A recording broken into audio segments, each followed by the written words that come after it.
Oh, you want to eat? For Tracy Russ and her family, there's a lot to like in the Republican tax plan.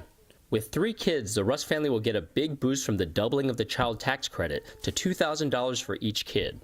And they'll benefit from the lower business tax rate. As a small business family, we're going to literally have more money in our pocket that we're going to be able to invest in our company. We're going to be able to put more food on our table. And the motion to reconsider is laid upon the table.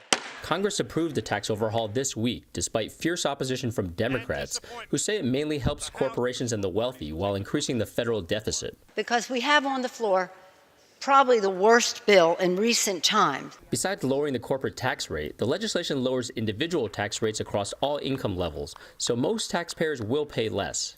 The bill roughly doubles the standard deduction to $12,000 for individuals and $24,000 for couples. But it eliminates personal exemptions and captures scraps, popular deductions that shield income from tax. Individuals living in high-tax states such as New York and California will see the biggest changes to their itemized deductions, where they will only be able to deduct state income and real estate taxes up to a combined total of $10,000. The legislation imposes new limits on the mortgage interest deduction, which could weaken the incentive to buy a home in pricey housing markets such as California.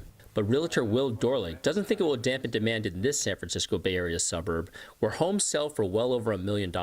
The housing market itself is still strong. The economy is still strong, the job market is still strong, interest rates are still low, and demand outstrips supply by a large percentage. The tax bill's backers hope strong economic growth will help win over voters, but if there's not significant growth in the economy, then this legislation would increase the debt and the deficit going forward.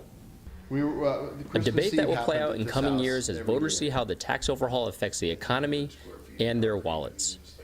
Terry Che, Associated Press.